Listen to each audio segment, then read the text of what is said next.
Reduzir consumo de ácido sulfúrico na fermentação é decisão arriscada quando feita sem um protocolo que substitua a função que o ácido cumpria. O problema é que existe um caso documentado que desafia essa lógica. Uma usina que cortou 70% do ácido sulfúrico e, ao mesmo tempo, melhorou o controle bacteriano. E aí, obviamente, que isso teve resultados. Foi gerado mais de R$500 milhão de economia por mês. Hoje, trazemos para o Radar Strix a Waze Química, representada pelo Alessandro Turaça, para entender o que está por trás desse número e o que precisa ser replicado com cuidado para não virar risco.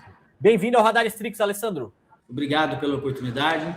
Sou o Alessandro Turaça, sou o diretor de operações aqui na Waze Química. Estamos aqui para responder essas questões e mostrar o que fizemos nessa unidade. Legal, Alessandro. E aí, já para a gente começar, né, essa nossa conversa, o caso, né, que a gente comentou aí dos 70%, que foi documentado, mostra que o consumo de ácido sulfúrico caiu, né, de 6.850 para 2.056 quilos por dia. E mesmo assim, a contagem bacteriana reduziu 46%. Isso contraria toda essa lógica intuitiva, né, de menos ácido, significando mais risco de contaminação. Aí eu queria entender, né, qual que é o mecanismo técnico que permite que essa combinação menos ácido e mais controle ao mesmo tempo? Bom, vamos lá. Quando a gente olha para a redução de ácido sulfúrico, realmente parece contraditório, né? Imaginar que o controle microbiológico possa melhorar. O ácido sulfúrico, ele atua principalmente reduzindo o pH do meio, certo? Já o WZ7000, de forma direcionada no controle microbiológico, ele não depende exclusivamente da acidificação para que isso ocorra, né? Para reduzir a população bacteriana. E, significativamente, a necessidade do ácido sulfúrico no meio. E isso mostra que o controle microbiológico não ficou dependente apenas do pH, certo? E passou a ser sustentado por uma estratégia mais específica, entendeu? Importante também destacar que esse resultado foi obtido dentro de um protocolo técnico, com acompanhamento microbiológico, ajustes operacionais, e não simplesmente tirando um produto e colocando o outro, entendeu? Essa é a questão. Legal isso que você traz, porque de fato não depende só de uma coisa, né? São vários pontos aí que eu acredito que vocês estão ajustando junto com a usina. E aí, Alessandro, indo para a nossa segunda pergunta, né? Eu olhando esses dados que vocês trouxeram, o tratamento ácido, né? Ele saiu de um pH de 2,6 para 3,5. E isso é uma faixa que historicamente é considerada mais permissiva, né, para a proliferação bacteriana.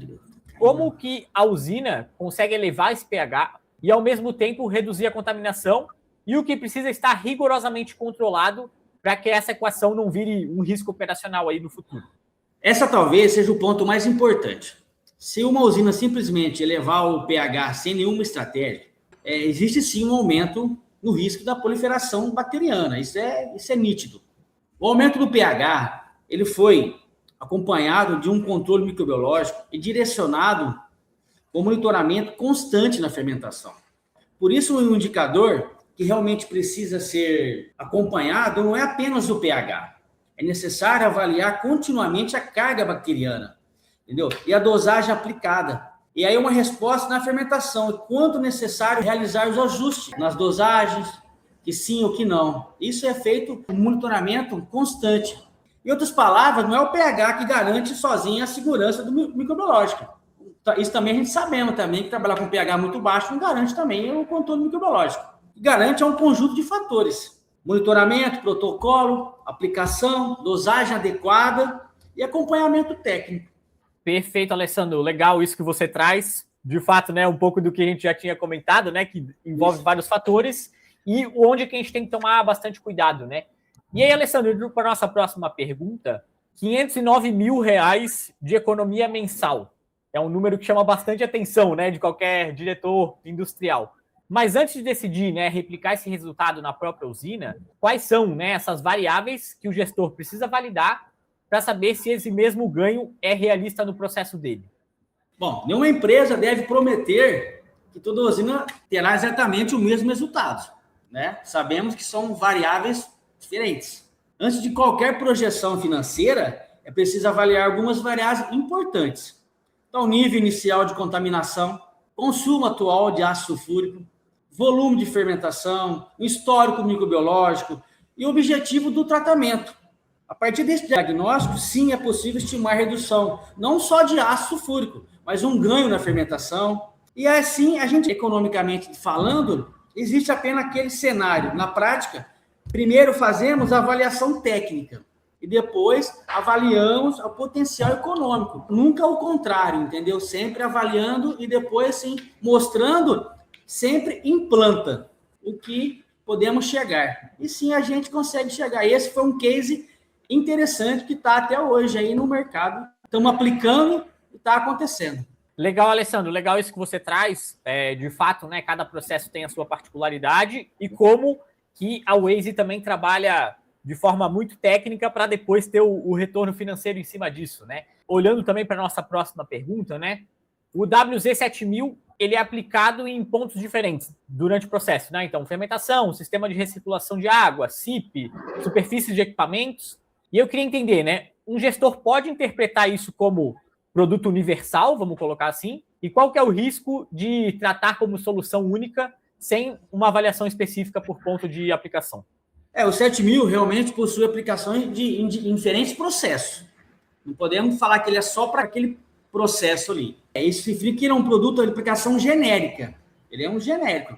Então, você pode usar ele como ponto de aplicação em fermentação, buscando um controle microbiológico, um processo fermentativo. Em sistema de águas, água de diluição do fermento, por exemplo, podemos fazer essa aplicação.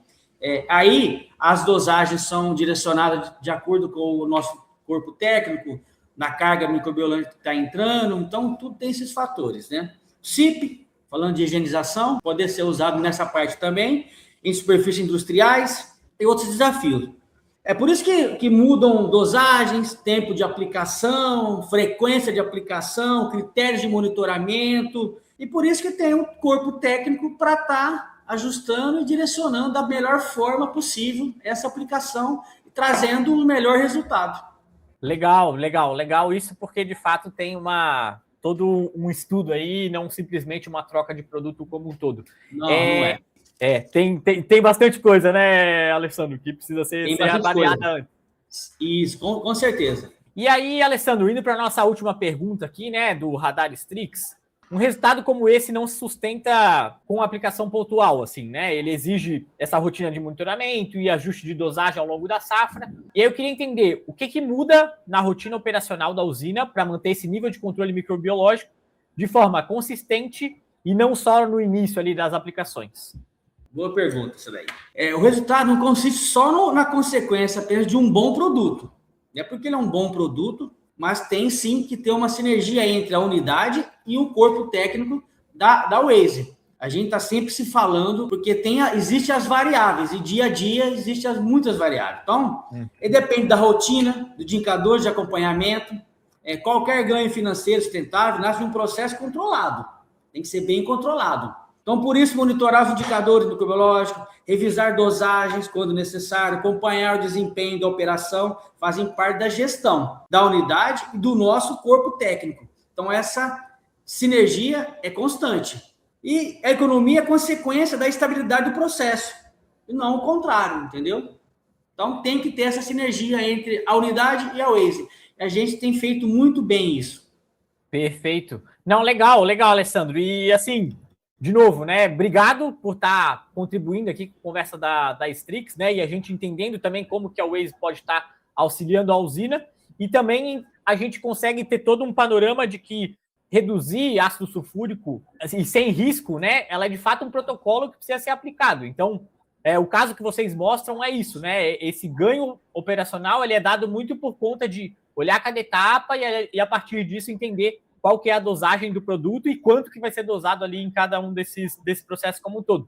Então, cara, te agradeço aí por participar do Radar Strix. Deixo aqui aberto também para você fazer suas considerações finais. Obrigado a vocês pela oportunidade, né, de estar mostrando o resultado aqui dos produtos, do trabalho da Waze. Agradeço e um bom dia para vocês.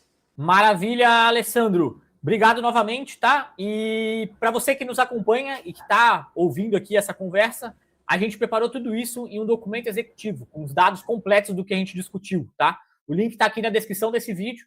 E se você quer continuar, né, acompanhando decisões industriais do setor sucroenergético, se inscreva no canal da Strix.